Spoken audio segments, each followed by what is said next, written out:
मनोविज्ञान के अनुसार अगर आप समस्याओं पर ध्यान केंद्रित करेंगे तो आपको अधिक समस्या होगी।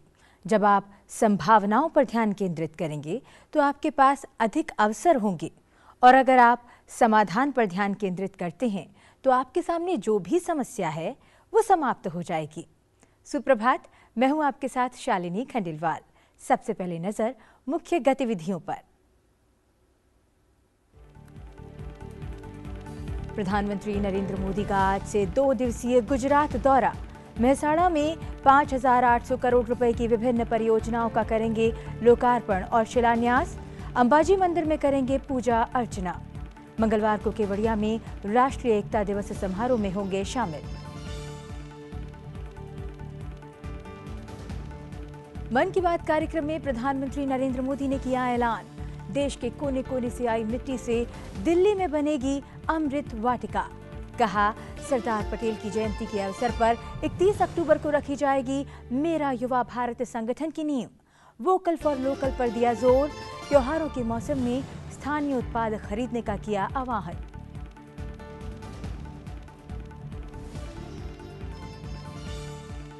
उपराष्ट्रपति जगदीप धनखड़ आज जाएंगे असम। गुवाहाटी में असम रॉयल ग्लोबल यूनिवर्सिटी के 3रे दीक्षांत समारोह में मुख्य अतिथि के रूप में लेंगे भाग। कॉटन विश्वविद्यालय के छात्रों से करेंगे संवाद। राजस्थानी समुदाय के लोगों से विशेष कार्यक्रम में होगी बात।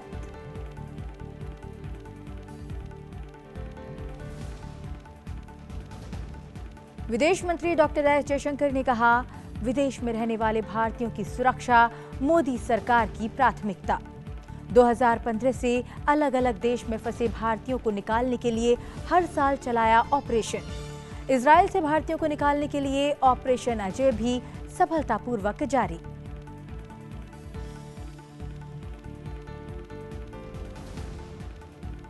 और वनडे क्रिकेट विश्व कप में भारत की लगातार 6ठी जीत। लो स्कोर मैच में इंग्लैंड को 100 रनों से हराया। 87 रनों की पारी खेलने वाले रोहित शर्मा को मैन ऑफ द मैच।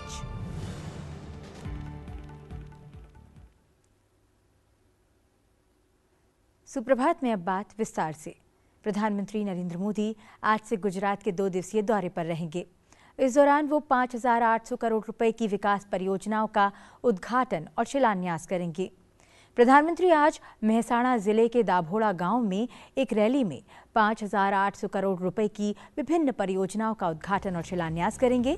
इसमें मेहसाणा और अहमदाबाद जिलों में 2 रेलवे परियोजनाएं शामिल हैं, जिसमें 77 किलोमीटर लंबा पश्चिमी माल गलियारा खंड और वीरमगाम से सामख्याली तक 182 किलोमीटर लंबी रेलवे लाइन का डबल ट्रैक शामिल है। इसके अलावा वो Gujarat railway infrastructure development corporation की एक परियोजना भी लॉन्च करेंगे। साथ ही प्रधानमंत्री झीलों को फिर से भरने और साबरमती नदी पर बनने वाले बैराज और महिसागर जिले में पनाम जलाशय पर आधारित लिफ्ट सिंचाई से संबंधित परियोजनाओं को भी राष्ट्र को समर्पित करेंगे। प्रधानमंत्री एकता नगर में विकास परियोजनाओं और पर्यटन सुविधाओं का उद्घाटन करेंगे। इसमें 30 ई बसें, एक public bike sharing program, Gujarat gas limited की तरफ से बनाई गई सिटी गैस का वितरण, साथ ही एकता नगर आने वाले पर्यटकों के लिए परिवहन को सुनिश्चित करने के लिए सुव्यवस्थित करने के लिए गोल्फ कार्ट शामिल है। इसके अलावा प्रधानमंत्री 98वें कॉमन फाउंडेशन कोर्स के अधिकारी प्रशिक्षुओं को भी संबोधित करेंगे।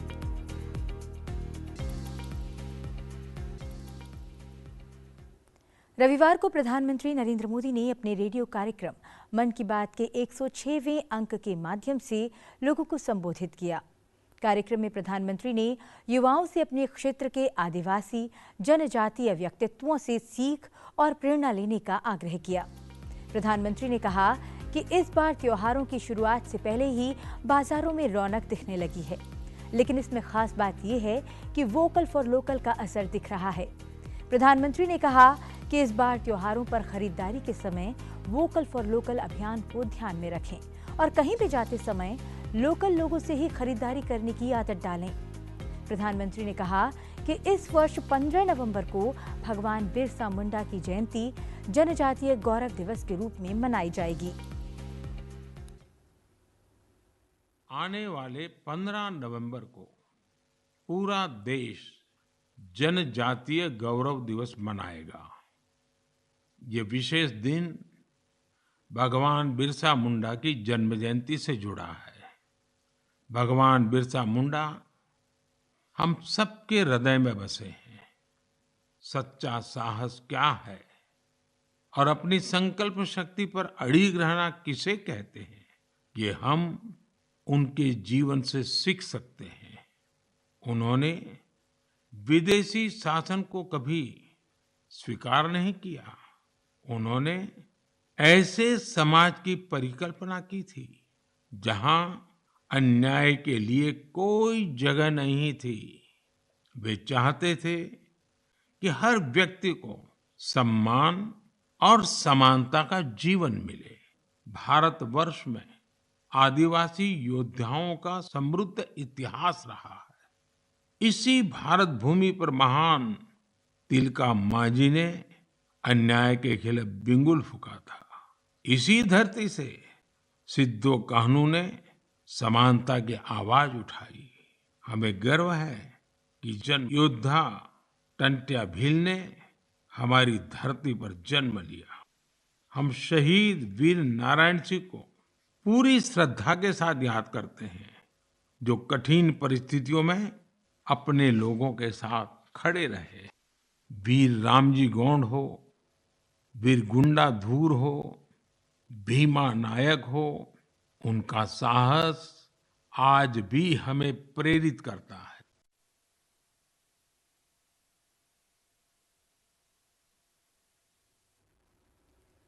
प्रधानमंत्री नरेंद्र मोदी मंगलवार को राष्ट्रीय एकता दिवस पर मेरा युवा भारत संगठन का शुभारंभ करेंगे। प्रधानमंत्री ने कहा कि इससे युवाओं को राष्ट्र निर्माण में सक्रिय भूमिका निभाने का अवसर मिलेगा। प्रधानमंत्री ने कहा कि अमृत कलश यात्रा इस महीने की 31 तारीख को दिल्ली में कर्तव्य पथ पर संपन्न होगी। मन की बात कार्यक्रम में उन्होंने कहा कि इस यात्रा के लिए देश के कोने कोने से संग्रह की गई मिट्टी अब दिल्ली पहुंच रही है। उन्होंने कहा कि इस मिट्टी को एक विशाल भारत कलश में रखा जाएगा और इसी पवित्र मिट्टी से दिल्ली में अमृत वाटिका का निर्माण होगा। हर साल 31 अक्टूबर को गुजरात में स्टैच्यू ऑफ यूनिटी पर एकता दिवस से जुड़ा मुख्य समारोह होता है। इस बार इसके अलावा दिल्ली में कर्तव्य पथ पर एक बहुत ही विशेष कार्यक्रम आयोजित हो रहा है।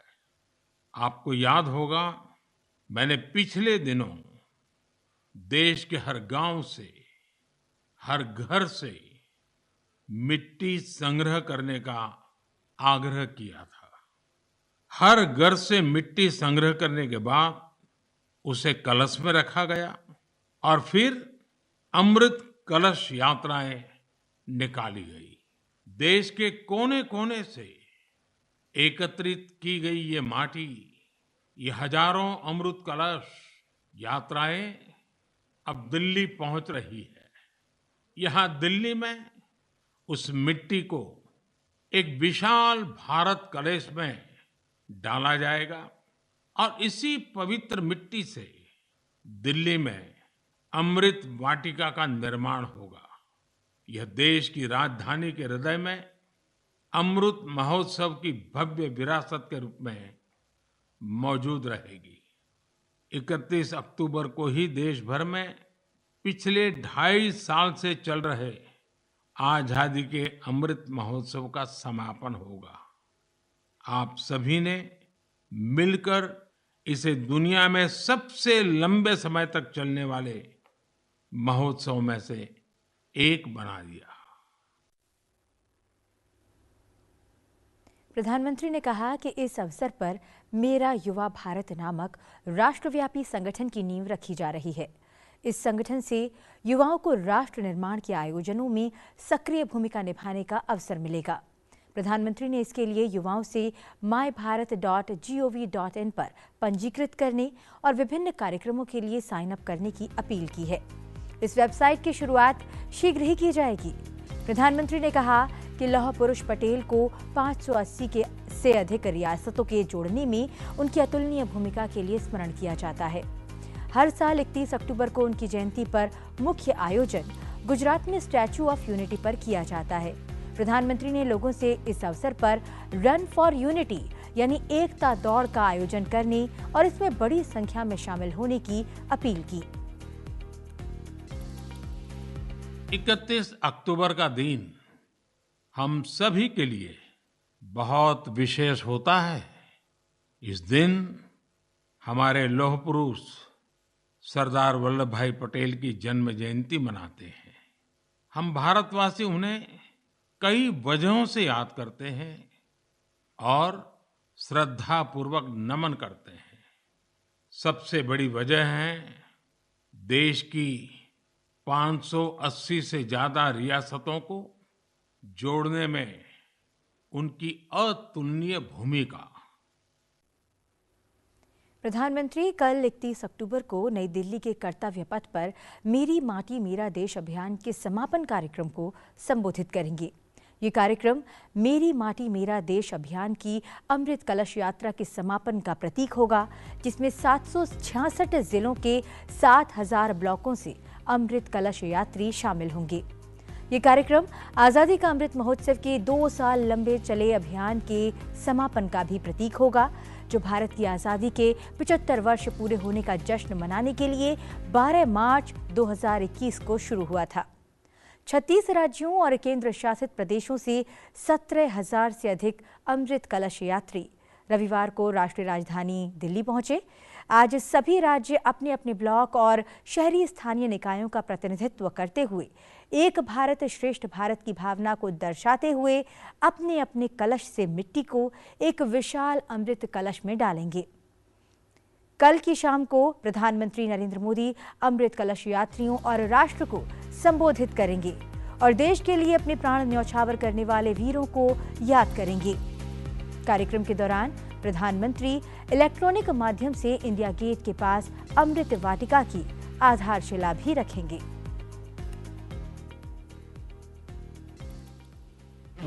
अमृत कलश यात्रा का शुभारंभ किया गया, जिसके अंतर्गत देश के कोने कोने से अमृत कलश में मिट्टी और चावल एकत्रित किए जा रहे हैं, जो गांवों, ब्लॉक्स और राज्य स्तर से होते हुए देश की राजधानी दिल्ली पहुंचेंगे। इन अमृत कलशों में एकत्र की गई मिट्टी से कर्तव्य पथ, इंडिया गेट में अमृत वाटिका और आजादी का अमृत महोत्सव स्मारक का निर्माण किया जाएगा, जिसका प्रधानमंत्री नरेंद्र मोदी जी के करकमलों द्वारा उद्घाटन किया जाएगा।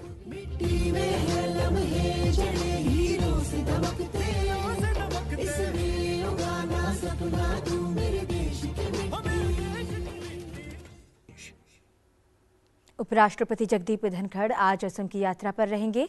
इस दौरान वे कई कार्यक्रमों में शिरकत करेंगे।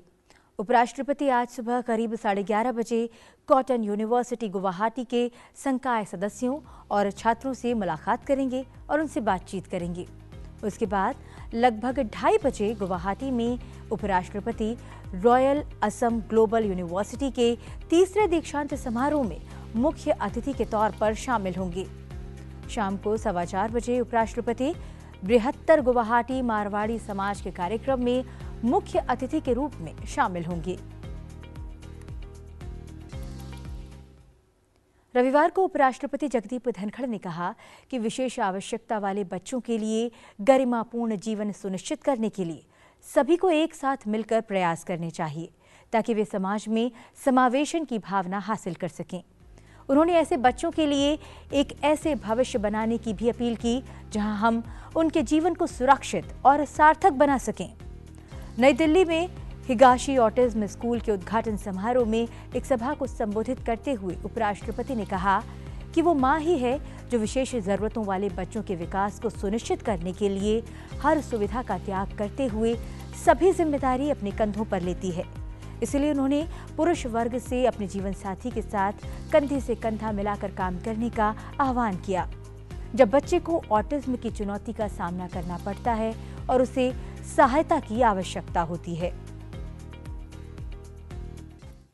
I take the opportunity to congratulate all parents and guardians present here, I will especially call upon people from my gender. They must work shoulder to shoulder with their companions and spouses in a missionary mode. Don't leave them alone. You will lose your human face. You will forfeit your right to be a member of mankind if you become a deserter when a child faces a challenge and your spouse is only playing on front foot and you are cushioning somewhere else. I am sure they will heed this sage advice. उपराष्ट्रपति ने इस बात पर जोर दिया कि प्रत्येक बच्चे की विशिष्ट आवश्यकताएं होती हैं। प्रत्येक बच्चा अलग होता है और उन्होंने कहा कि भले ही व्यक्तिगत जीवन में वे किसी भी चुनौती का सामना कर रहे हों, हमें हमारे बच्चों को दुनिया के सामने लाकर उन्हें इसका सामना करना सिखाना चाहिए। विद्यालय दौरे को स्वयं के लिए एक आध्यात्मिक यात्रा बताते हुए उपराष्ट्रपति ने मानसिक, शारीरिक और आध्यात्मिक रूप से अपना सब कुछ देने के लिए शिक्षकों की सराहना की। उन्होंने कहा, प्रत्येक बच्चे के भीतर मौजूद असीमित क्षमता को निखारने की आवश्यकता है। Visit to this place for me is no less than a spiritual journey, marking detachment from the self and attachment to the welfare of others. It is very difficult to detach oneself from one's gain. We are attached to it. We know we will not be here. Still till the last we are working recklessly only for self-aggrandizement, self-accumulation. Here you get a feeling and get attached to the welfare of someone else. I visualize in Higashi Autism School emergence of a sanctuary of hope, a beacon of inclusivity and a testament to the exploitation of boundless potential that resides within each and every child. Visit to this place for me is no less than a spiritual journey, marking detachment from the self and attachment to the welfare of others. It is very difficult to detach oneself from one's gain. We are attached to it. We know we will not be here. Still till the last we are working recklessly only for self-aggrandizement, self-accumulation. Here you get a feeling and get attached to the welfare of someone else. I visualize in Higashi Autism School emergence of a sanctuary of hope, a beacon of inclusivity and a testament to the exploitation of boundless potential that resides within each and every child. Hamas Israel संघर्ष के मद्देनजर प्रधानमंत्री नरेंद्र मोदी ने मिस्र के राष्ट्रपति अल CC से बात की और शीघ्र शांति बहाली की वकालत की। प्रधानमंत्री ने मिस्र के राष्ट्रपति के साथ पश्चिम एशिया के मौजूदा हालात और इस क्षेत्र के साथ साथ विश्व पर इसके असर की चर्चा की। शनिवार को फोन पर बातचीत में दोनों नेताओं ने आतंकवाद, हिंसा और आम नागरिकों की मृत्यु पर चिंता व्यक्त की।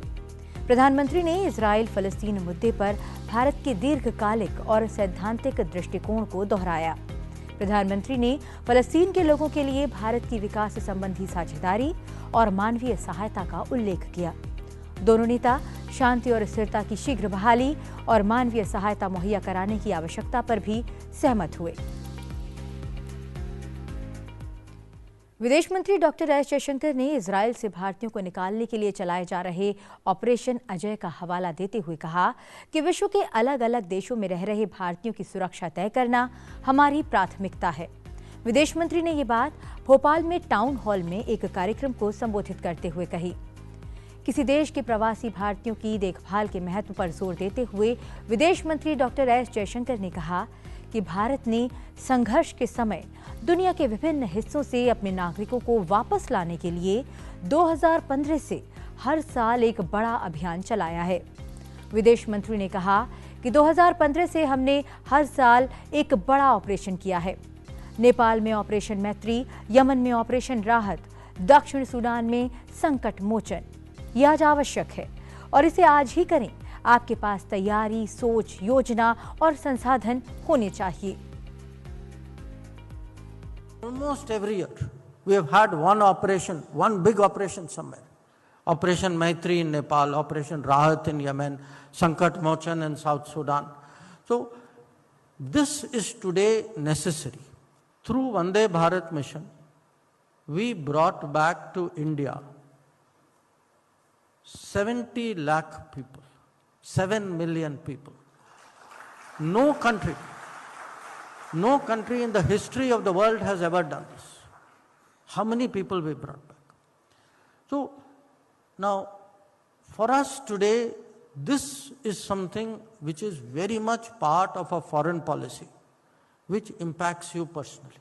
Almost every इजराइल पर हुए आतंकी हमले के विरोध में भारत की प्रक्रिया को स्पष्ट करते हुए उन्होंने कहा कि हम आतंकवाद पर कड़ा रुख इसलिए अपनाते हैं क्योंकि हम आतंकवाद के बड़े पीड़ित हैं। हमारी विश्वसनीयता समाप्त हो जाएगी यदि हम कहें कि जब आतंकवाद हम पर प्रभाव डालता है तो ये बहुत गंभीर होता है, जब ये किसी और के साथ होता है तो ये गंभीर नहीं होता। विश्व को भी आतंकवाद पर समान रुख अपनाना चाहिए।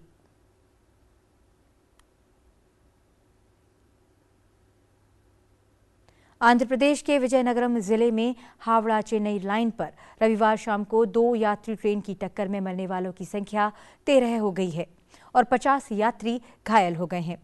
पूर्वी तटीय रेलवे क्षेत्र के वरिष्ठ अधिकारी के अनुसार कांतकपल्ले में एक यात्री ट्रेन ने दूसरी यात्री ट्रेन को पीछे से टक्कर मार दी, जिससे उसके 3 डिब्बे पटरी से उतर गए। दुर्घटना में 13 लोगों की मौत हो चुकी है, जबकि 50 घायल हुए हैं। घायलों को विशाखापत्तनम और विजयनगरम के अस्पतालों में स्थानांतरित किया जा रहा है। इस दौरान बचाव कार्य जोरों पर है। दुर्घटना को लेकर प्रधानमंत्री नरेंद्र मोदी ने रेल मंत्री अश्विनी वैष्णव से बात की है। सुप्रभात में अब बात करते हैं खेल जगत की। रविवार को विश्व कप 2023 का 29वां मुकाबला भारत और इंग्लैंड के बीच खेला गया। लखनऊ में खेले गए इस मैच में भारत ने इंग्लैंड को 100 रनों से हराते हुए अपना अजेय अभियान जारी रखा है। इस विश्व कप में ये भारत की लगातार 6ठी जीत है। भारत ने पहले बल्लेबाजी करते हुए निर्धारित 50 ओवर में 9 विकेट पर 229 रन बनाए। 40 रनों पर अपने 3 महत्वपूर्ण विकेट गंवाने के बाद रोहित शर्मा ने टीम को संभाला और 87 रनों की शानदार पारी खेली। रोहित शर्मा के आउट होने के बाद सूर्य कुमार यादव ने 49 रन बनाकर टीम के स्कोर को सम्मानजनक स्थिति में पहुंचाया। इंग्लैंड की ओर से डेविड विले ने 10 ओवर में 45 रन देकर 3 विकेट लिए। जवाब में 230 रनों के लक्ष्य का पीछा करने उतरी इंग्लैंड की टीम भारतीय गेंदबाज जसप्रीत बुमराह और मोहम्मद शामी के तेज आक्रामक गेंदबाजी के आगे टिक नहीं पाई और 34 ओवर 5 बॉल में ऑल आउट हो गई।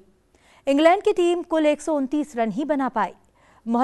मोहम्मद शामी ने शानदार गेंदबाजी करते हुए 7 ओवर में 22 रन देकर महत्वपूर्ण 4 विकेट लिए। भारत के 229 रनों में महत्वपूर्ण 87 रन बनाने के लिए कप्तान रोहित शर्मा को शानदार बल्लेबाजी के लिए मैन ऑफ द मैच दिया गया। इस मैच के साथ ही भारत 12 अंकों के साथ इस विश्व कप में अंक तालिका के शीर्ष पर है। आज विश्व कप का 30वां मुकाबला श्रीलंका और अफगानिस्तान के बीच पुणे में 2 बजे से खेला जाएगा। और अब बात करते हैं आज के दिन से जुड़े इतिहास की और जानते हैं आज के दिन से जुड़ी मुख्य घटनाओं के बारे में। 30 अक्टूबर साल 1909 को होमी जहांगीर भाभा का जन्म बंबई यानी आज के मुंबई में हुआ। वे भारत के एक प्रमुख वैज्ञानिक थे जिन्होंने भारत के परमाणु ऊर्जा कार्यक्रम की कल्पना की। उन्होंने मुट्ठी भर वैज्ञानिकों की सहायता से साल 1944 में नाभिकीय ऊर्जा पर अनुसंधान आरंभ किया। उन्हें architect of Indian atomic energy program भी कहा जाता है। भारत को परमाणु शक्ति बनाने के लिए उन्होंने साल 1945 में Tata institute of fundamental research TIFR की स्थापना की। 30 अक्टूबर साल 1883 को महर्षि स्वामी दयानंद सरस्वती का निधन हुआ। वे आधुनिक भारत के महान चिंतक, समाज सुधारक और आर्य समाज के संस्थापक थे। वेदों के प्रचार और आर्यावर्त को स्वतंत्रता दिलाने के लिए उन्होंने मुंबई में आर्य समाज की स्थापना की। उन्होंने वेदों की सत्ता को सदा सर्वोपरि माना। उनका प्रमुख नारा था, वेदों की ओर लौटो। स्वामी दयानंद के प्रमुख अनुयायियों में लाला हंसराज ने उनकी स्मृति में दयानंद एंग्लो वैदिक कॉलेज की स्थापना की। सुप्रभात में फिलहाल इतना ही। चलते चलते आपको छोड़ जाते हैं उपराष्ट्रपति जगदीप धनखड़ की गंगोत्री, केदारनाथ और बद्रीनाथ धाम यात्रा की विशेष झलक के साथ। आप बने रहिए संसद टीवी के साथ। मुझे दीजिए आज्ञा। नमस्कार।